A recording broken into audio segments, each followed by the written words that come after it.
I started as a professional musical theater performer. The last thing that I really did full out in that space was I did the national tour of Chitty Chitty Bang Bang the musical.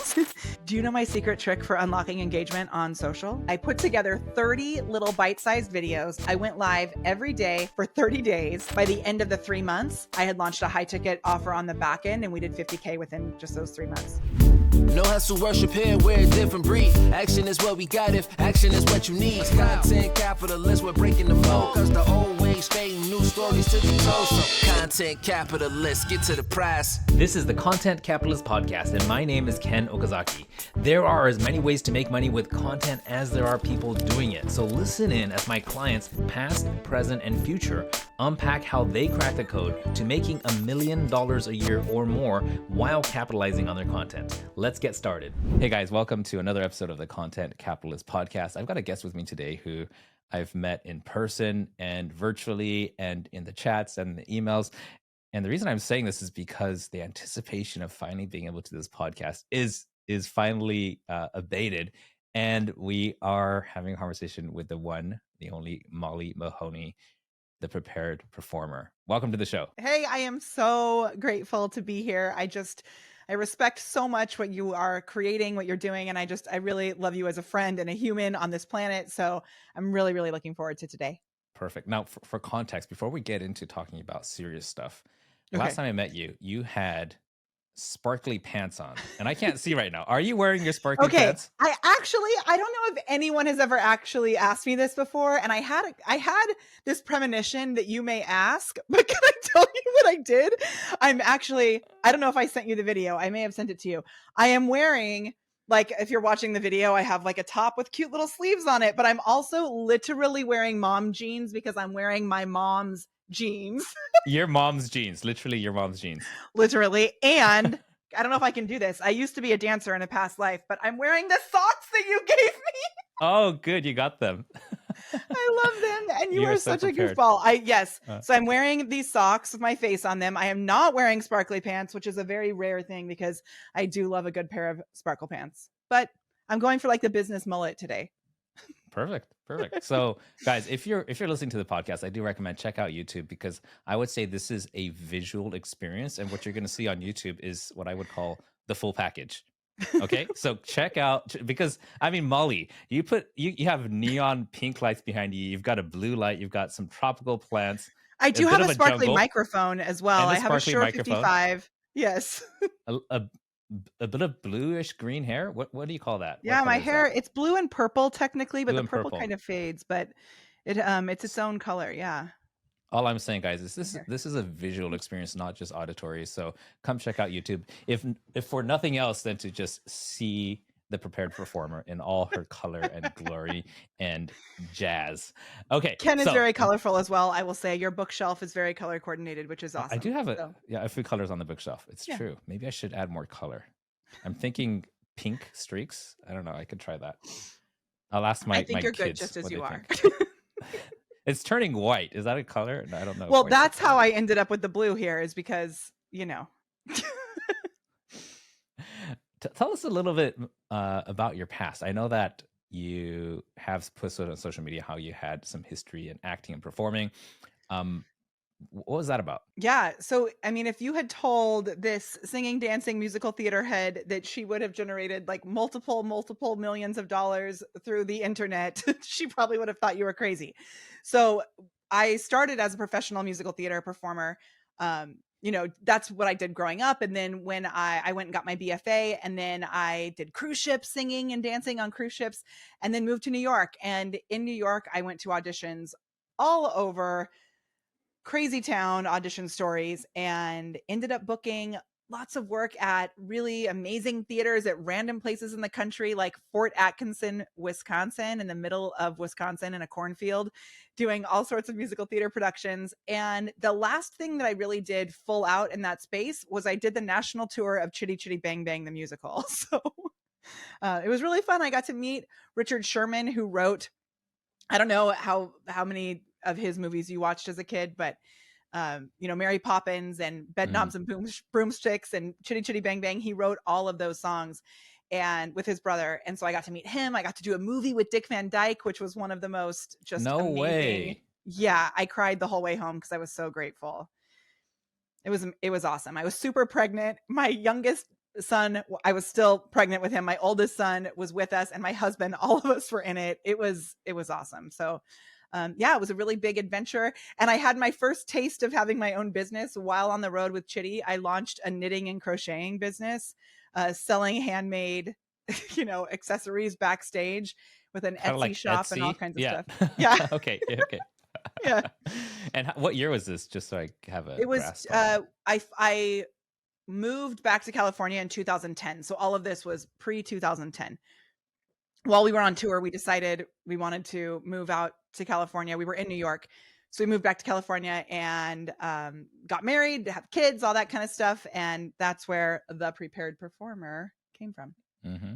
I'm curious about something. Just kind of popped in my mind when it comes to like professional dancing Yeah. and let's say sports, athletics, and Okay. things like that. There's kind of like a commonly accepted like age range. Like okay, like in NFL, what do they say? It's 8 years on average before you retire, right? Is Yeah. there something equivalent like for dancing, like Well, it live was dancing definitely performing? that was definitely part of the reason that I decided to Yeah, tell me about pull that. back, because there's a weird time period, especially for women, where you're not young enough to be the ingenue and you're not old enough to be the character actor. And physically, the things that I was doing at that time physically were pretty insane. And so it was like I'm sure I could have kept going. I have several friends who have kept going through that transition, but for me, I knew that if I took a break now, I had really done what I wanted to do in that space. And I knew I had other opportunities that I wanted to pursue.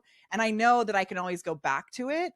And now, I mean, every time I speak, I sing. Like, now I'm really just taking my own show everywhere I want to go. So the content piece really became my own version of a Mm, performance. And now I'm, with speaking and everything, it's like I'm in control. I'm like the producer and the performer at the same time. amazing. Now, speaking of singing, I have this tradition in my business Okay. where and every morning we have a what we call morning huddle. And what Okay. happens is you just do this thing where we say, hey, what I feel like expressing is, and I might just say something like, I had an amazing coffee this morning, or I got great sleep, or I'm struggling with whatever. Okay. Now, what happens is after you say your thing, you're going to call the next person's name. And there's like 30 Okay. of us, or maybe 20 of us, depending on the day, right?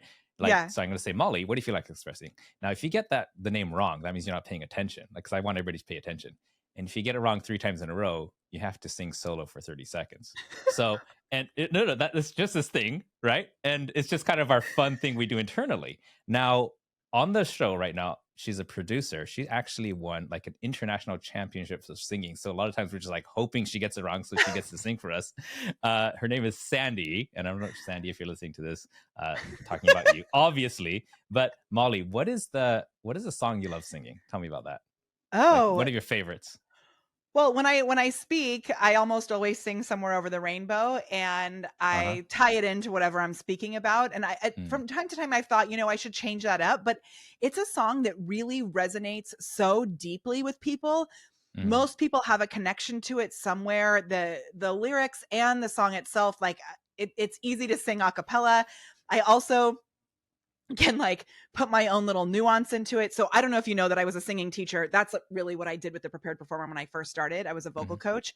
So I heard on one of your podcast episodes, you said something like, are there voice coaches to make your sound, your voice more soothing or resonant? And yes, there are. Oh yeah, But you're with giving me ASMR effects right now. oh, that's my favorite thing to do as an MC after lunch is to do my ASMR intro where I just whisper like, "All right, we're back from lunch. This is my ASMR Okay, intro." stop already. I'm trying to focus. You're putting me into like a And then I'm deep, like, okay.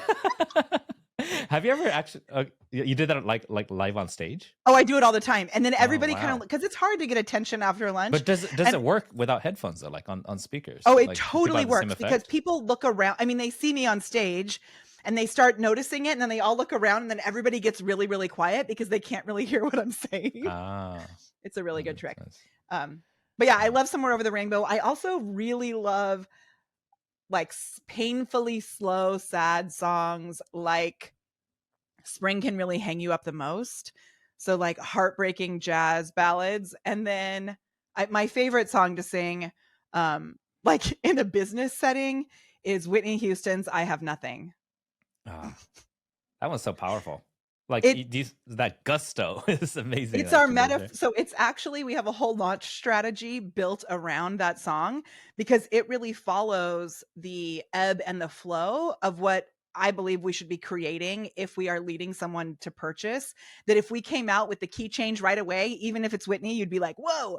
But she just really brings us in, and that's kind of what we do with Mm, our content is we bring people in and then lead them energetically towards that key change so that they're like, "Take my credit card." It's good. amazing. Yeah. Now, I want to talk a little about what you're doing right now. So why Okay. don't you give us a 30,000-foot view? Who do you help? What kind of results do you help them get? And how do you accomplish that? Yes, we have 3 different programs and we help expert-based business owners. So some of them have courses, coaches, consulting. There are some people who are selling like high ticket e-commerce stuff like your amazing magical, go box, all that kind of stuff. But we help them to be able to create content that leads to connections, that leads to sales. So we use organic social media as the main strategy. And since 2021, we have been really focused on weaving AI into this as well. And it's not just using AI to like automate everything, it's really blending the AI with the human side. And so now what we focused on is really AIifying your entire business. And so in our content club, we help people to AIify their marketing, combining the human with the AI, right? And then we have a mastermind called Social Sales Stars where we help people to get to consistent 10K months. And then we have another program called Glam where we help them to scale beyond that. Perfect. Yeah. And is there like a certain type of industry that gets the best results working with you that you've seen? Yeah, we found that it's really if you are an like stepping forward as the expert. So we want our clients to have what we call a 3-tiered offer. So they have some sort of low ticket entry level and Hmm. then can lead to something high ticket on the back end. If they don't have that piece in place, it can be harder to really get, major financial return with it. Yeah. And we do have a few clients who are doing mostly like brick and mortar, like physical products, but they really Yep. have to be bringing themselves to the forefront and be building a community. We have one client who has 3 brick and mortar locations in Mystic, Connecticut. And Hmm. it's just so awesome to see how she's not just sharing the products that she's selling, but she's really telling a story and building that connection with her community. Got it.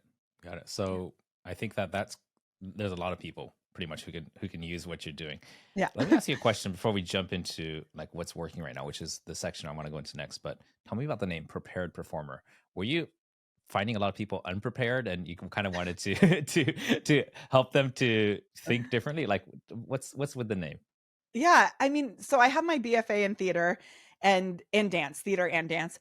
And I just we got no training in how to actually have a business as a performer, and there was such a stigma around making money and like the starving artist thing.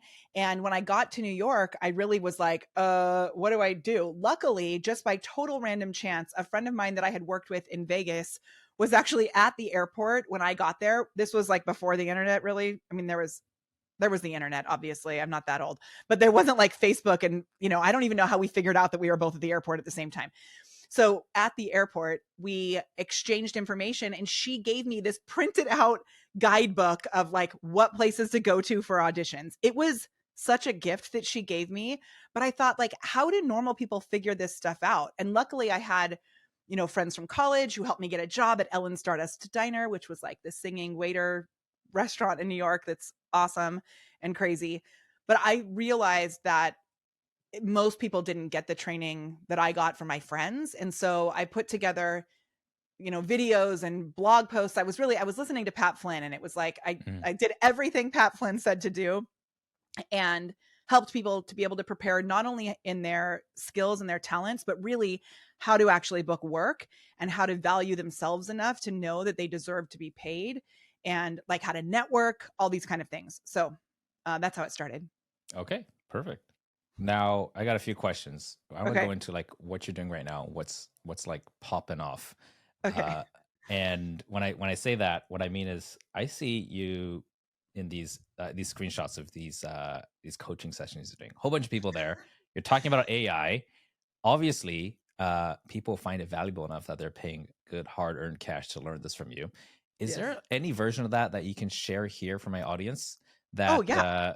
that that would still make the people who are paying, not get mad at you for sharing all the stuff?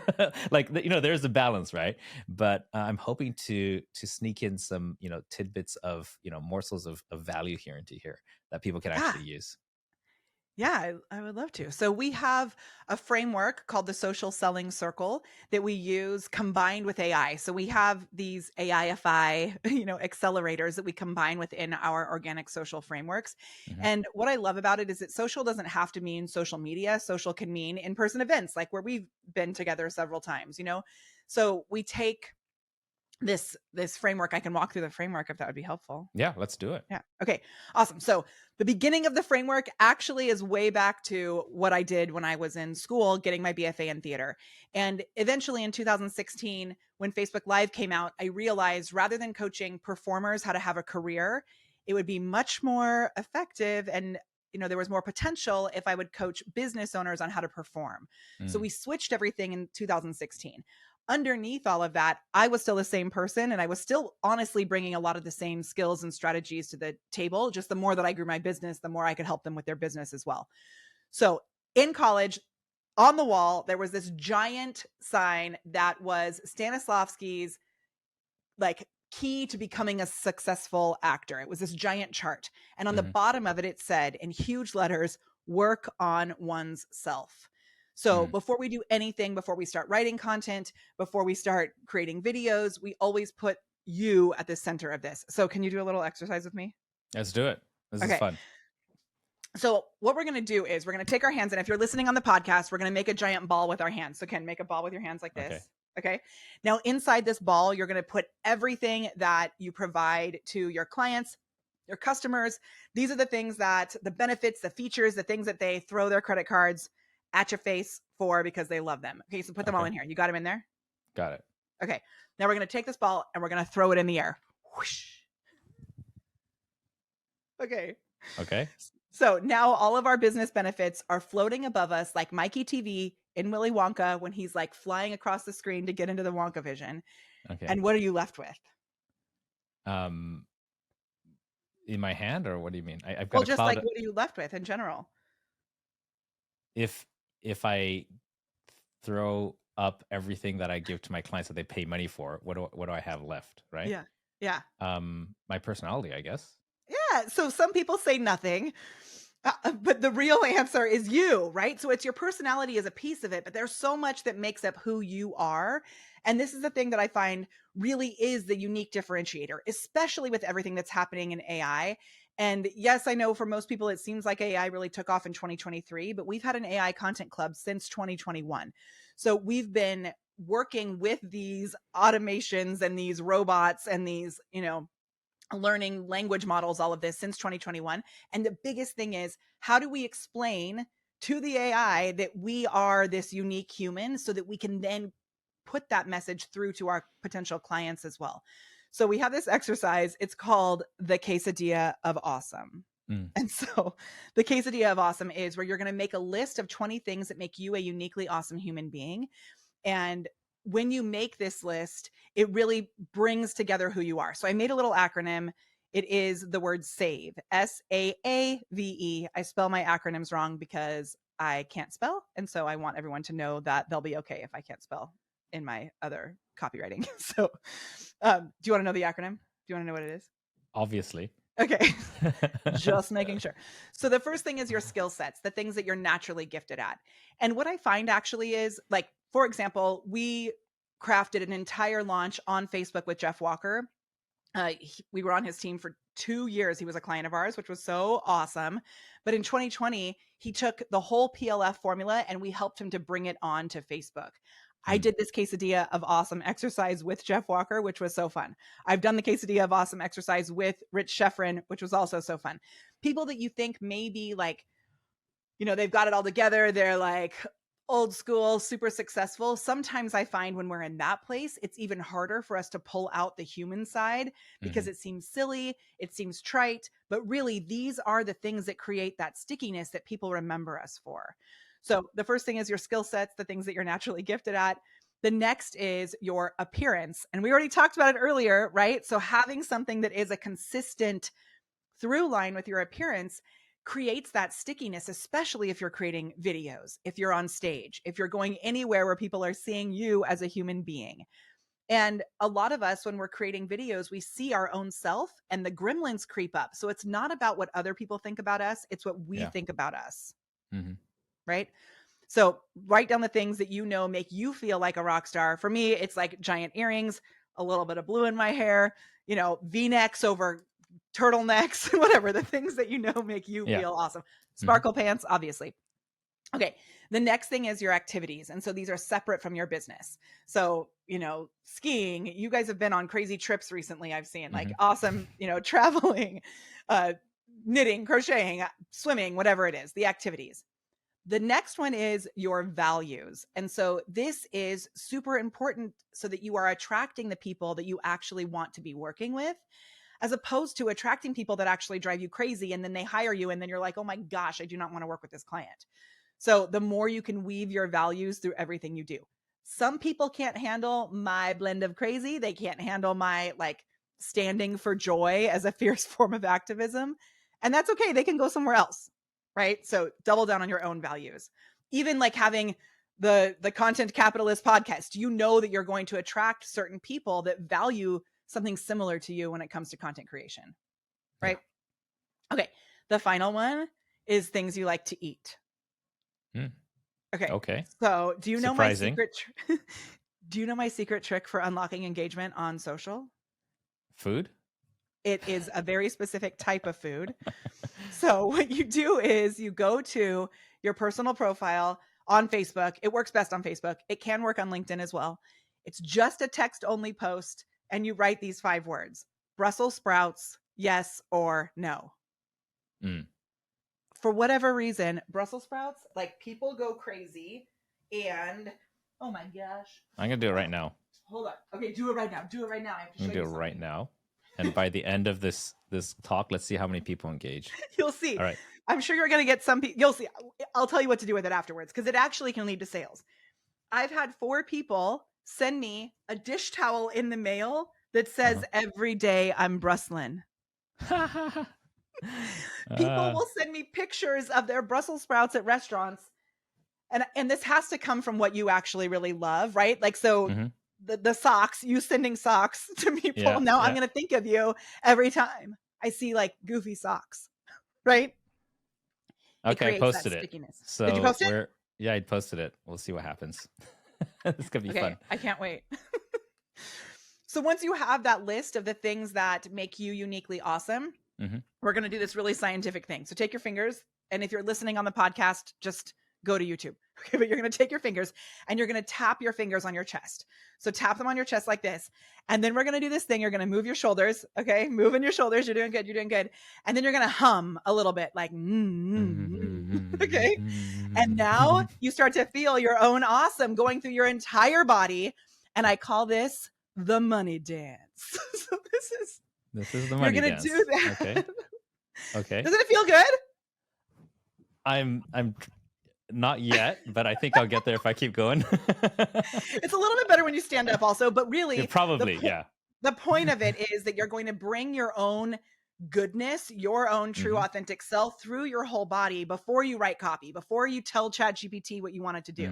You're weaving in who you actually are before you go on camera, before you get on a sales call. And that is a foundational thing that leads to everything else that we do strategically with all of our, we can get into more hardcore sales strategies, but that as a foundational piece makes such a huge difference.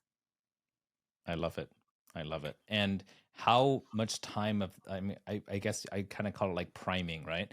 How much time do you spend on that before actually, hunkering down and getting, the tasks themselves done? What's Great that question. ratio? So, initially in the beginning, we have a training that our clients go through when it comes to AI, where they get really clear on their brand messaging. They get really clear on their ideal client. They get really clear on their specific messaging around their different products.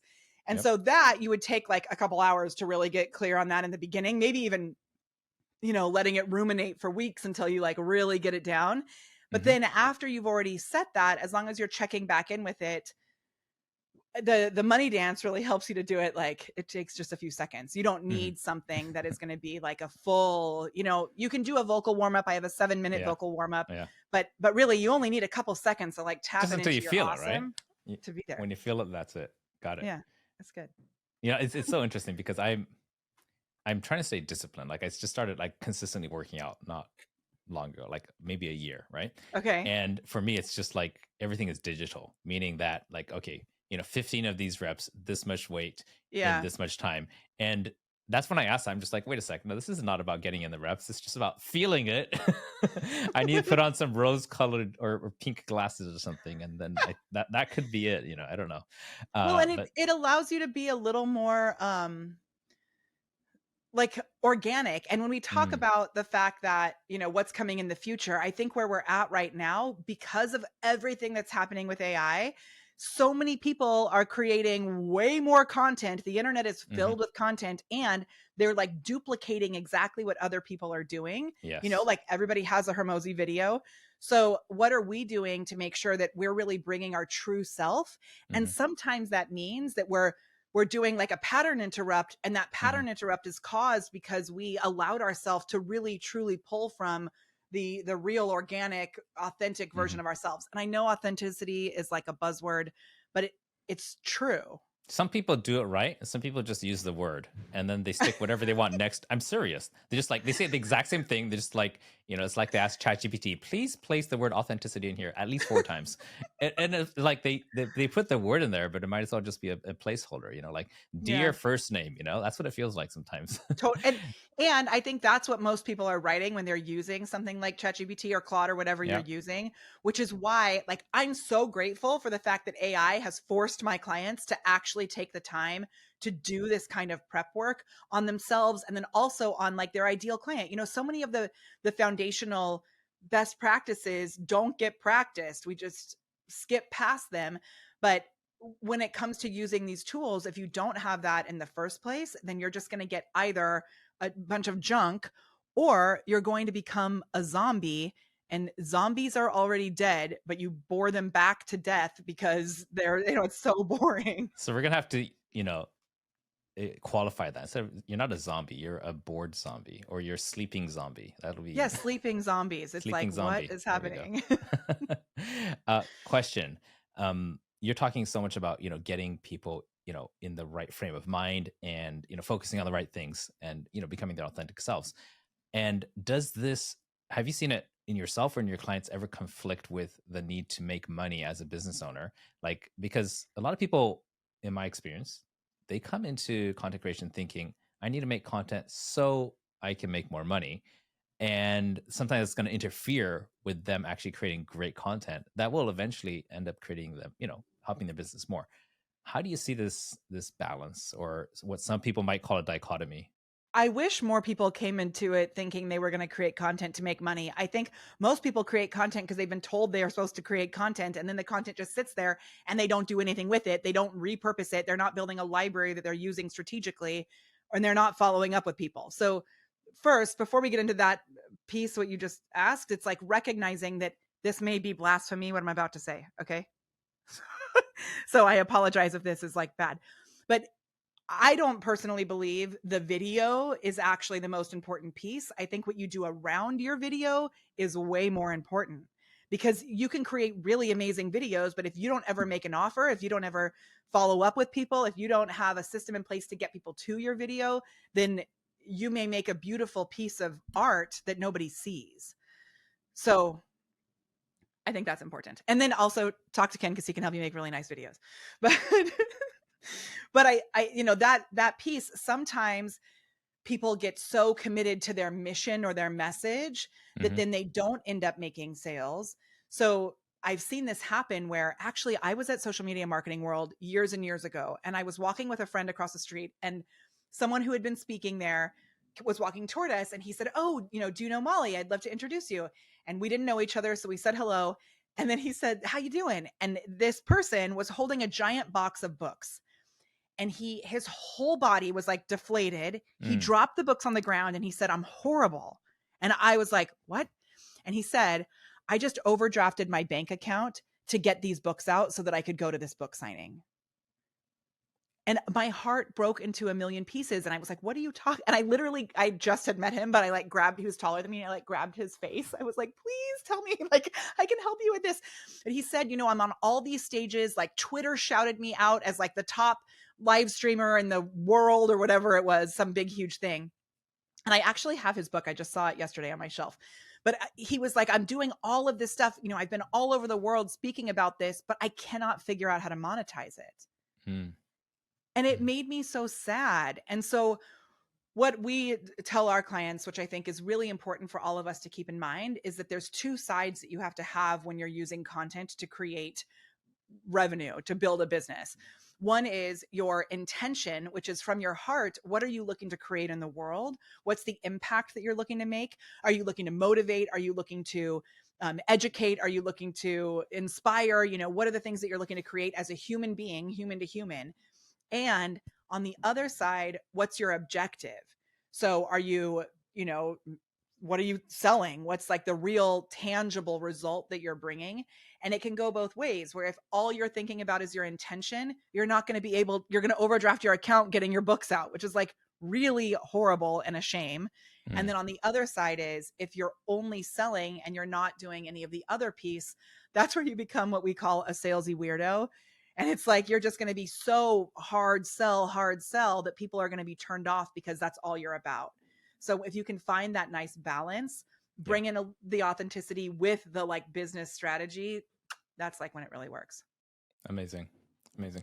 Could you tell me like when people come in to get your help, what's the question on their mind? Like, hey, I'm really struggling with X. Could you help me with this? What is that thing that you're seeing the most common that people struggle with? Yeah, we actually did a really cool exercise with AI this week where I had a list of like, what's your top questions that I did on a social media post, and a bunch of people asked these questions. Actually, I also have a question that I ask our clients. Every person that comes into our Sales Stars Mastermind or Glam, I ask them, what was the reason that you decided to invest in yourself by being with us here today? Like by making this investment, what was the reason that you decided to invest in yourself? And I've saved every answer inside a spreadsheet, and I pull that out and I feed it into ChatGPT. Every once in a while I redo it and I have it kind of analyze the answers. So I love looking at this. And recently, one of the things that came up the most, like they're usually looking for leads and sales, right? And conversions. The one piece and has saved time because they're spending so much time, honestly, usually like creating content, or they're spending so much time spinning their wheels, but they're missing the piece of actually converting those people who are following them into sales. But one other thing that came up, because I just did this with AI yesterday, going through these answers, was consistency. And that's really, I think, an inner game, like with you working out as often as you are, that's like, it takes a lot. And so, sometimes I think that we think like, if we do this one thing, it'll be good. Someone this morning, I was doing an interview this morning, and somebody said, yeah, I thought if I posted to unlock the engagement on my Facebook, like once, it was going to be good, but you have to, show up consistently or have a system that stays consistent for you. Okay. No, I love that. Love it. And I think that as by virtue of the fact that they're entrepreneurs, that they're in business, like that we're in business, that we have this, innate ADHD, a lot of us, which is why we got into entrepreneurship. Like, oh, that looks like a good idea. Oh, that guy looks like he's doing it. Let's roll the dice and see if it works.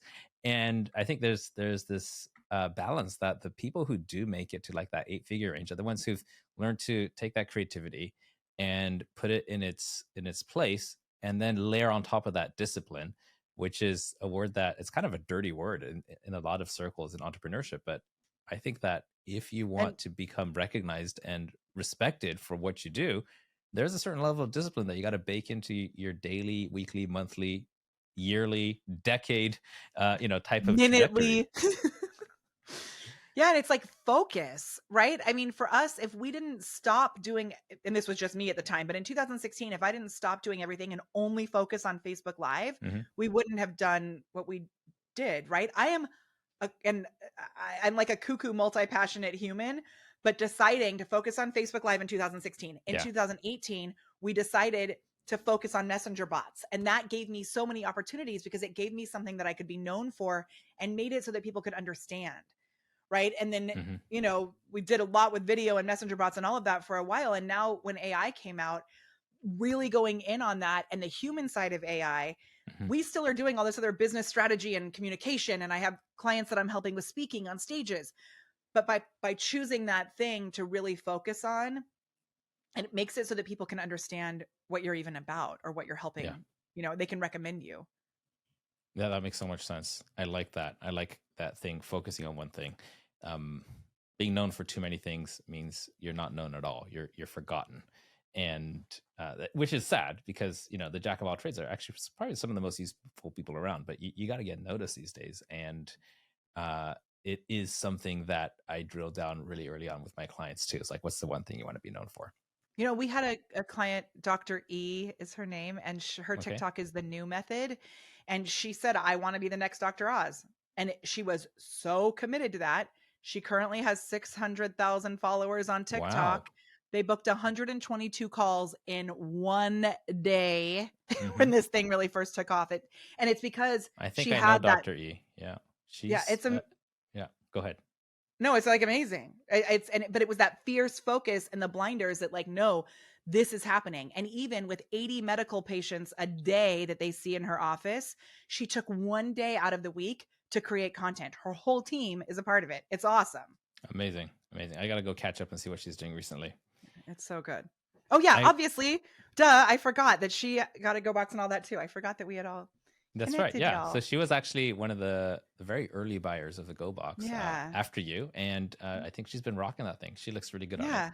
And her content looks amazing. It's so good. I went across here, you know, just before this call, which I do my research like very last minute, but something caught my eye. There was an article called $50,000 in 3 months. Could you tell me about that? Okay, yeah. So that was way back in 2016, and it really was about making that pivot where we so I had done this launch that was to teach performers how to have a business, and it was called Prepared Performer Profits. And I was like, you know, I am going to cure the starving artist syndrome single-handedly. It did not work. It was like a huge ginormous failure. And so I took myself to a coffee shop to put my tears into the cup. And I made a list of literally like 40 different directions that I could go into. And I looked at what was an opportunity that someone would be willing to purchase right now. Mhm. I looked at what would I love, like what skill sets do I have that I could teach that someone would maybe pay for. I looked at what would I love to teach. And then I looked at who am I already connected to, like that would buy from me, right? So like where do I have connections that this could maybe take off? Yeah. I almost launched an entire business on running coaching programs for recreation departments within cities in California.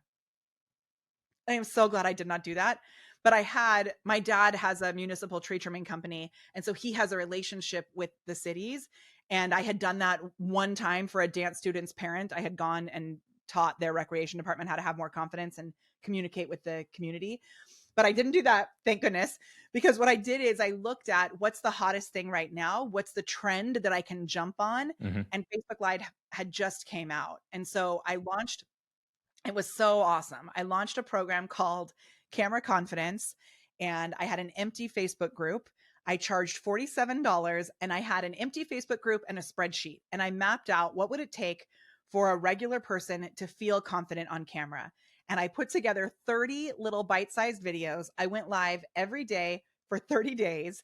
By the end of the month, we had a whole course built. So I sold it as an empty Facebook group for $47.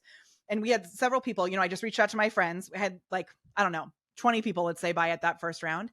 The next month I raised it to $97 because it worked really well. Sold it then. Then I raised it to $197. By the end of the 3 months, I had launched a high ticket offer on the back end, and we did 50K within just those 3 months. Amazing.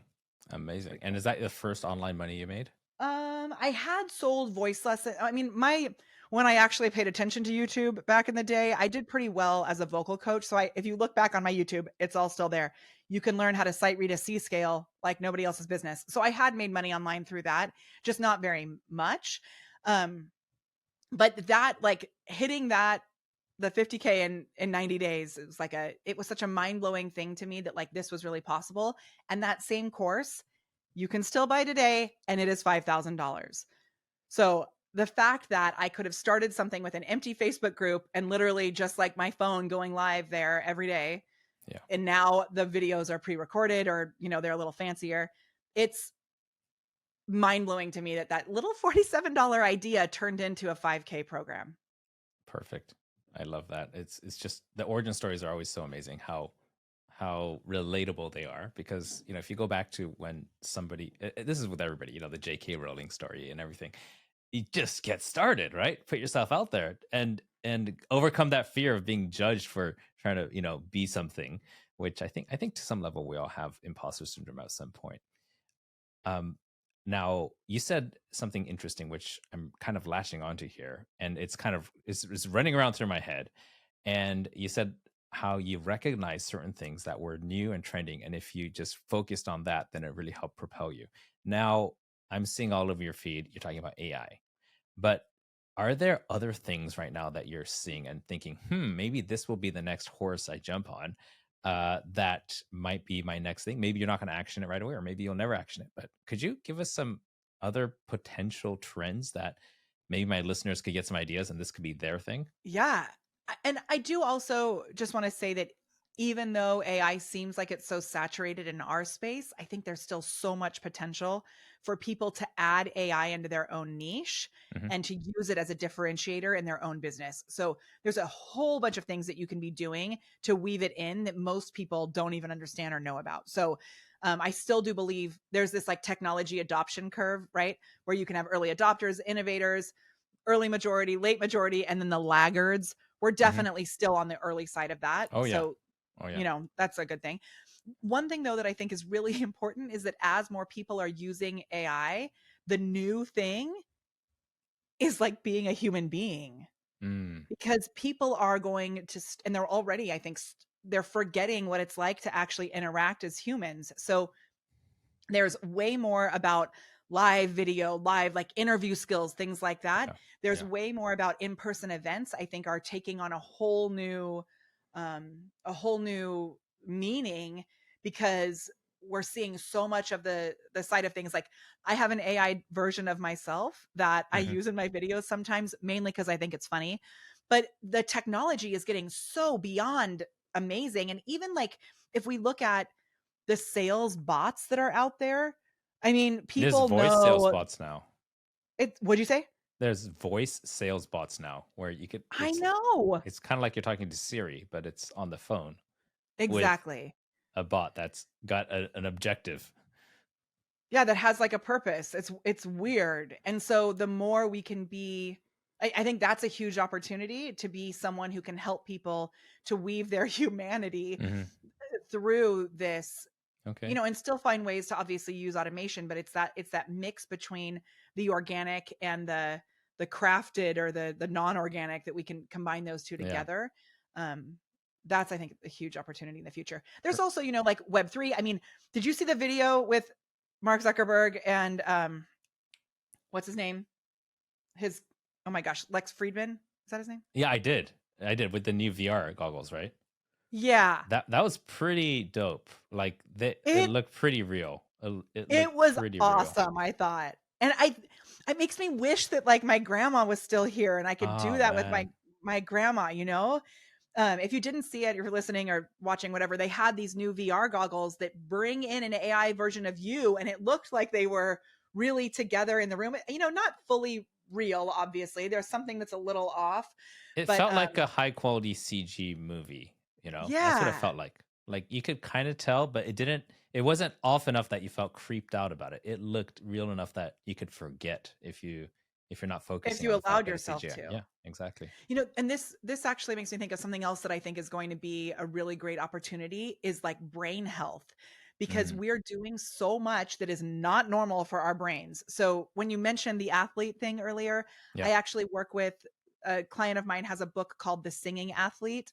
Mm, It is an amazing book, and it's all about our neurotransmitters, the way that it all connects. he has done $100,000. I like get goosebumps when I think about it, because he now has sold $100,000 worth of that actual book. Mhm. Not only in like the things he's done on the back end of it, it's a really amazing book. And one of the things that he's taught me is, like, if we're only looking at a screen, our brains aren't supposed to be doing that. So if you can change your eyes just to look like I have a window behind my camera, like look out the window, get depth in there, different things that I've been doing, like psyche. I don't know if you know what that is, but No. it's like retraining your brain, and to make sure that we're not so focused solely on these, VR type things, that we Mhm. still, brain health wise, I think that's going to be a really big Yeah. I'll thing as tell you well. a funny story.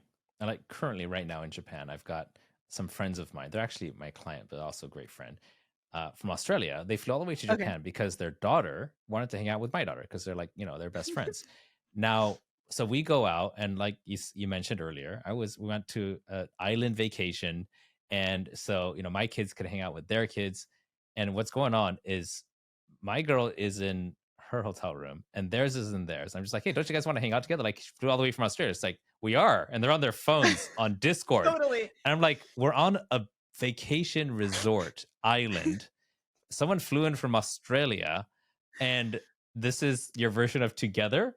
It's like, yeah. I'm just like, and my mind was blown because they weren't being snarky. They were totally serious. Yeah. And How old are they? as, um, 14, Okay. 14 and 12, I believe. Yeah. Okay. Now, you are an 80s kid, right? Yes. I'm an 80s kid. Yes. Hanging out with friends meant like, taking my bicycle down the road or, having ice cream together, like sitting on the couch Putting on and shows together, choreographing yeah, Brass Monkey from the yeah, Beastie doing Boys. Lego, or whatever. Them, it's like they had the same sense of togetherness when they were, in separate continents as when they were in this like hotel rooms next to each other. But You like know, to them, it I've didn't make a noticed difference. also, like, we have to be we're careful with it. Like when people come over to go swimming, let's say, like we're like, get in the actual pool. But really what they want to do is sit on the couch and play Roblox together, all while Yeah, sitting in a row, but all on their screens playing with each other, yeah. So I actually, I don't know if you know this, but last year I had a moment of insanity, and I taught at a high school for the whole year. I taught social media marketing to sophomores at our local performing arts high school. Hmm. It was awesome. So I basically took what I am doing with our mastermind members and I translated it into like a high school curriculum, really just to see if I could, because I think it would be awesome to have a program to help like young entrepreneurs.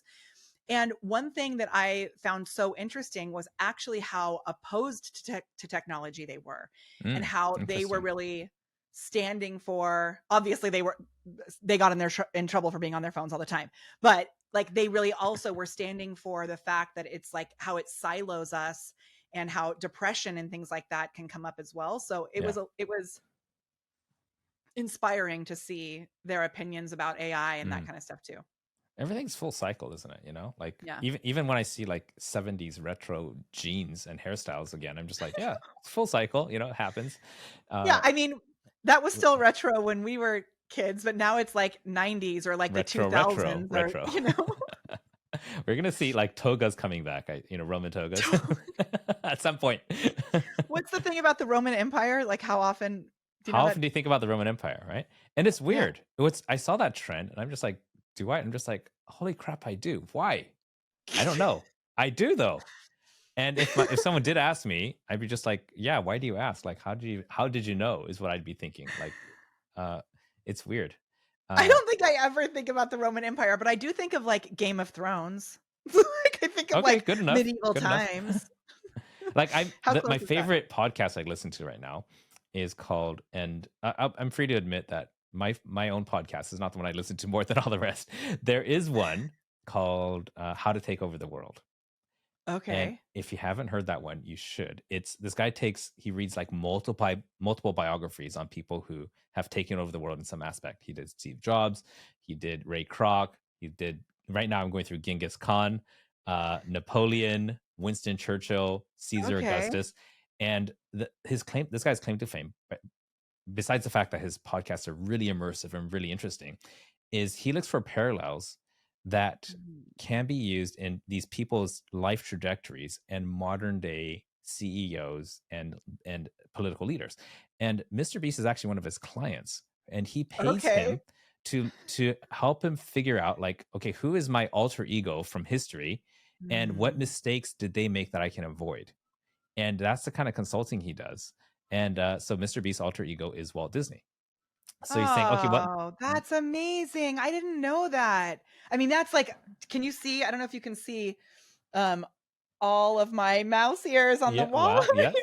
there you go. I'm like, they go on for a long time. But um I didn't know that about Mr. Beast. That's awesome. Well, So what that's what this guy, the podcast host, his first name is Ben. I can't remember his last name, but that's okay. the conclusion he came to. So now every time Mr. Beast has to make like an important decision, he says, "Hey, let's have a consulting call." And then just by virtue of having, studied so many successful people in world history, he's going to say, "Well, this is a common mistake at this stage in your trajectory, and this is a common missed opportunity. So how do you want to go?"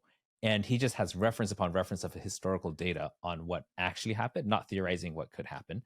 And now, so his podcast, super entertaining, but then he's monetized that in a completely new way, which That is is amazing. so cool. But you should listen to it. It's really good. I And wonder if I mean I don't wonder. I know you could. It would be it I with ChatGPT, I have created like a board of advisors. So I had okay, like Pema Chodron, Antoine de Saint-Exupéry. Do you know who that is? no, He sounds kind wrote of familiar. my favorite book, which is very random, but it's The Little Prince. I don't know if you know The Okay. Little Prince. The Little Prince is Um, actually a big deal in Japan, in was Japanese. it? That whole story, yeah, very big deal. Yeah, I love it so much. But so The Little Prince, I had like Simon Sinek, I did, like all these different people, and I conducted an interview with them on AI around what I wanted to ask them about. Like, here's a topic we're gonna. I asked them about the power of human connection in sales. Mhm. And like their opinions on this. And then I would just ask different questions to different ones. That is a really good idea that I should just have a chat with Walt Disney anytime I'm Yeah. wanting to make a decision. The thing you want to be careful about, though, is all these very successful people, and this happens just because we're human. What they say is important, but what actually happens in their life many times contradicts what they say. Like I will say a lot of things because I think that's the right thing to say. But then if someone were to track my actual daily activities, and they shone a mirror at me, I'd be just like, oh, really? Okay. So, I think it is worth it to see actually how their life resulted. Like Napoleon, he thought himself as a god. And I think in some cases, he had godlike success. But he also had a lot of major flaws, which he couldn't see, just couldn't. And I don't know why we're talking. Yes, we're talking about the podcast. I do recommend check it out. It's a lot of fun. Um, who who are your right now? People who you follow on social media or like in the news in general that are kind of like your what's a mentor or like role model as far as performing and monetizing with social media. Yeah. This has been something recently that I'm like, the only person I can think of is Ken. I'm just kidding. You had me going for a second. I'm just like, I was on the edge of my seat. I was like, I'm gonna write this down. No, You but know really, what? I love what you do. Thank you. I, You you're do mom welcome. jokes really well.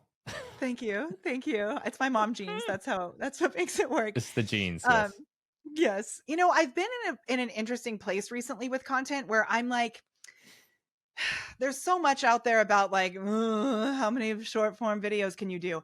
And I've really been in a place where, having built this library of content that we are now repurposing, where I'm kind of mixing it up and seeing like, I'm kind of on the lookout for that, of like, who's Mm. someone that I would want to emulate with the content that they are creating. And I don't know if I have a solid answer for you on that. I have people that I It's count okay if on you and want that to I say it can. yourself. Like, hey, I I am mean, my yeah, I own. look at myself. I but really, there's some. I should have a better answer for that. I will say, like, there's people that I trust and that I have as mentors. So Mm, I'll tell you who those people are first. So like, oh my gosh, you know who it is? Tabitha Brown. Do you follow okay. Tabitha Brown? I do not. That is who I want to be. I'm going to look that up. Tabitha Brown is who I want to be when it comes to content, and I am not doing what she does very clearly. So I'll also just share, like, in terms of being honest around this, as you know, my mom passed away in June. So this year has just been a huge wake up call in kind of an odd way, which is usually when I'm teaching, I'm like, just do these things. What do you mean you can't go live? What do you mean you can't create content? And the way that everything around my mom's passing has affected my energy level has been a gift in the way that I can have empathy for my clients who are like, I can't do that. So it's been a really big reset in how much effort and energy I can actually put out. And so, like when it comes to doing Instagram stories, let's say, I don't do it. Like I do it very sporadically, and I tell myself like, oh, I'm going to document the things that I'm doing. Another person actually that I really love is Jake Carls. Do you follow him at all? No, I don't. Okay. These are they are new people for me. Midday Squares. And upon first glance, Midday Squares is a chocolate company. Upon first glance, if you see him anywhere, you may be like, whoa, what is this kid? This kid is a lot. I saw him speak at Supplement Millionaire, an event between Supplement Millionaire, which is Cody Bramlett and Peter Tsemis, who are awesome friends and clients of mine, and also Amber Spears' Four Rooms Mastermind. Mm-hmm. I love Amber Spears. Right? Do you know Amber? Yes, I do. Okay. She's pretty cool. I really love her. Has she been on the podcast? She should be on the podcast. She was actually one of the very early ones. Okay. I have to go listen to that episode. I love her. So,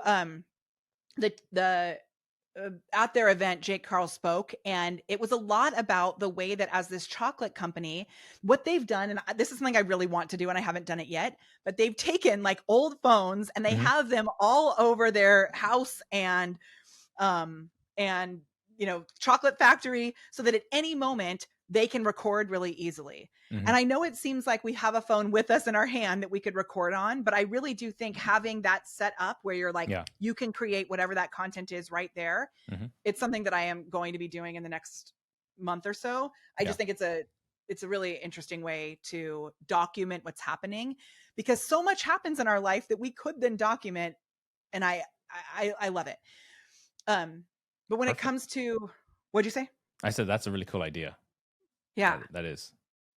And it takes, I think there's a lot, like I'm in a period of really honoring my own journey and like what I need to do grief wise and like trauma response wise. So, I'm giving myself the gift of going a little, it may not seem like I'm going slower to most people who see me online, but it is a little slower than my normal speed. But I love like Tabitha Brown, the way that she has taken her social media and turned it into a amazing empire where she has like full displays at Target and all of these product lines. So if you haven't followed her at all, it's a really great, like she's a good person to look at as a case study. Okay. I got two more things and then we got to wrap this because I am trying to keep this roughly in an hour. So I did post the thing about the Brussels sprouts. Okay. I've got 9 people. Wait, hold on. 8 people who responded. Every single one said yes. What do we do? So I think one person says roasted yes, steamed no. That's the only one. Okay. Did they just say yes, or did they give you like a recipe? Okay, so the first one says absolute yes. Second one says yes. Third, yes, roasted in honey and balsamic or shaved and sauteed with bacon or. Next one after that says yes. After that says roasted, yes, steamed no, yes, yes, 10,000% yes. Those are all the answers. So sometimes you'll get something, I just commented on it also, but sometimes you'll get something that's like, oh my gosh, this is the worst idea ever. Throw them in the trash can. I'm never talking to you again. It's like the iPhone and Android debate happening. But I think they're becoming more accepted. The racism, the vegism is fading away. It's true. But do you know there's a story behind this actually, that in the 50s when they changed something in the way that they did farming, and they recognized that certain types of Brussels sprouts were easier to farm en masse. But recently, like in the last 10 years, someone recognized that strain of Brussels sprouts was really bitter and not delicious. So they started bringing back the old strain of Brussels sprouts, even though it took longer to actually create it. They were more delicious. Okay. Well, that's the story behind it. Interesting. So what's the like? What do you do now? So we're looking for like people on both sides of the fence. Is that it? Yeah. So the question doesn't actually even matter. All that's Yeah. happened now is now you have 5 humans that you Engagement. can go talk Yeah. to. So what we actually do is, do you ever use the friends lists on Facebook? In what way? I Do you know think what so. do you know what I mean by that? I don't know if it's appropriate to screen share here. Oh, you're good. Can I screen share? Okay. Yep. So I can see, like, I'm going to, Alex, who commented on your post, I am friends with, so I can use him as an example. So if here we are. Okay. So well, first of all, usually I say don't put a background behind it. So just straight text. Okay. So that may, if you tried it in the future, may get you more comments, but 9 comments in 35 minutes, that's not shabby. If we go here, what you're going to do is you look at the list of all the comments. I'm going to start with Alex because I know I am friends with him. Okay. So you hover over Alex's name. Mm-hmm. You go to where you are friends with him. You click on that. You edit friend list. And I teach this strategy a lot, but now I can actually put him into, like, let's say he's a power partner. Like, he's someone that I know may want to have me on a show or may want to recommend me to someone. So he would go in my power partner category on my friends list. Then when it comes time to wanting to invite people to, like, a live video or a Facebook event, you can select people based on the friends list that they're in. There's a lot that you can do with that actual friends list. So I can show you more on that in a second. The other thing that I do, so I go through, I organize everyone. I also will reply, and I'll say, like, I'm actually going to reply on your post, which is weird, but I knew you were a smarty pants. I knew you were brilliant. Okay, whatever. This is obviously not like a lead generation type post, but it's telling the algorithm that we're connected. So if I see people here that would be a potential client or a potential business partner, I'll reply and then I'll send them a message, just like a normal human message, like, hey, how you been? Whatever. Those are data points that are feeding the algorithm saying, show more of my content to Alex because now we've connected more. So on the algorithm side, algorithms kind of nurture that human connection and make it stronger. Right? Exactly. And that's the other piece. So it's the algorithm. And then I swear I learned this from Owen Himsmath, Owen Video. It's the humanism as well. So you've got both the algorithm and the human side of things. Then if you want to be really strategic, you come over here and you go to your friends lists, which you go into this section called custom lists on Facebook. And I can go to, like, when I was in charge of partnerships at Be Live for a while. I don't know if you knew that, but I have all of these. Can I find them? I have too many people in here. I saw you had a list called unfriend ? Oh my gosh. Yeah. I have one that's unfriend ? Because those are the people that I'll remove. Yeah. Because I just you don't have to show us. You don't have to show us. It's okay. As long as I'm not on there. You're not on there. But these were all people that I was friends with who were in the Be Live Facebook group. So if I want to, like, really strategically network, if I want to make sure that people, like, get that little ding, ding, ding that I exist, I'm going to come here. I go right click, open a new tab, right click, open a new tab, right click, open a new tab, right. I'm, like, very strategic about it. Yeah. I put in 10 minutes of engaging on their content. Like, Nick and I are supposed to talk and I should send him a message. It reminds me of people that I'm supposed to follow up with. Right. I can come through and then I've done my networking for the day. It takes me like 10 minutes. We call it our star tasks. I love it. So this is like, you're pretty much using Facebook as a CRM at this point. Yeah. Like the way you're categorizing and following up. Totally. So it's like old school. This is what I've been doing forever. You can also, if you want to take it one step further, watch this. I can actually drag and select everyone on this list and copy it. And if I open a spreadsheet, I can paste it into a spreadsheet and all of the links will be there. Now, this is very, like, guerrilla marketing style. So then what I do you could put that right into, like, ManyChat or something too. Oh, totally. So the only thing that's tricky is that you can't pull their actual information. Like, it's hard to get that actual information. So that's why we use Group Track. Are you using Group Track at all? I used to use it. It was a bit glitchy, but maybe I could try again if they fixed it. It's getting a little bit better now, as all tools do. So the cool thing with Group Track is that, like, if I go into, we just did a pop-up Facebook group that just closed, and in here we only left our clients inside the group so people could buy the replay. So we've got like 300 people or something in this group right now.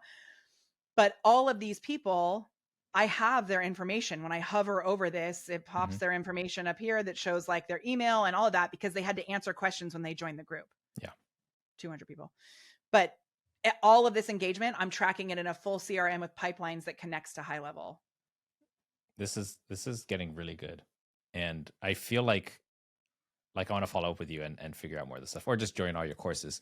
But we're coming to the end of the hour, and I really want to thank you and appreciate you for sharing everything you did share. There's something I really want from you, though, because you are a prepared performer and you have professional training. With all the passion you can muster up, I want you to look straight at the camera at somebody who's got a business. They're in they're doing 7 figures range, right? Yeah. But for some reason, they're not putting themselves out there, whether it's video, podcast, audio, content. They know they need to. They see their friends doing it. They see their competitors doing it. They kind of feeling like they're starting to get left behind, but they haven't crossed that threshold. What do you say to that person? Yeah. So really what I would ask them is, first I would have a real conversation and I would say, so what do you think has been stopping you? And find out that real information, if they would be willing to open up. And then my favorite question to ask is, if you could solve that thing of whatever it is that's stopping you, what would be possible? What would be possible if you had support in that? And really have people dive in and paint the picture of that possibility. We have an exercise called the Dream Activator. And if you can get to the point where you can really see what's possible, oftentimes we find that the insecurities, the things that come up, they don't matter as much as like really living into that dream, because that dream is really why you're doing this. That impact that you want to make, that possibility, it's right there. But if you don't take that step toward it, it's never going to happen. Oh, I just got some chills there. I can already kind of feel it with some music building in the background. And you see through. Guys, if nothing else got through to you, then take that clip, put it on loop until you actually do something about it. Because I feel like every time you listen to it, it's going to build a little bit more, help you make the decision in the right direction, whatever that may be for you. Yeah, and you know what I would add to that, Ken? I would say, somewhere over the rainbow, way up high, there's a land that I heard of once in a lullaby. Somewhere over the rainbow, skies are blue, and the dreams that you dare to dream really do come true. And that dream is what we're talking about. Wow. I felt that. And I just got a little personal concert, a one-on-one, actually 1-on-3. Amazing. Thank you so much. Molly. If someone's listened all the way to the end, there's something about you, something about your story, about your techniques that have caught their attention. Where can they go to find out more? Yeah, so we are The Prepared Performer on Instagram and social like that, but I actually have a new AI guide that would be super cool for you to grab. So I can give you a link to that Perfect. We can put that in the show notes and stuff. But my personal Facebook profile is where I'm sharing loads of strategies, loads of videos. So Molly Mahoney. And I do have a new podcast that's coming out sometime soon. This is the first time I'm going to mention it. It is with Justin Guarini of American Idol. And it's called That Confidence Thing. So, Nice. If you want that confidence thing, then check out That Confidence Thing podcast too. Awesome. Guys, go check that out. And Molly, sometimes I have this weird thing where I think of names, many times stupid and unuseful. Many times they're sometimes, actually cool. And as I'm looking at that neon sign behind you, and we're talking about AI, I'm thinking, why don't we create a version of this that's prepared performer, but prepared with AI, PREPAIRED. So then you bake prepared. That is a good one. I don't know. Like to pair you with something. I've been doing you pair with someone, but then you also program, have AI inside. Yeah. Prepared. Yeah. We have Molly, like MOLL AI Okay, is our Molly. AI chat that we have Just for sounds our like clients. fancy. I'm not Molly. I'm Molly. Exactly. I like it. Okay. It's a good Anyhow, one. let's wrap this. Thank you so much for being on the show. I appreciate it. And Thank you. I appreciate you. for everybody listening, I'll see you again next week.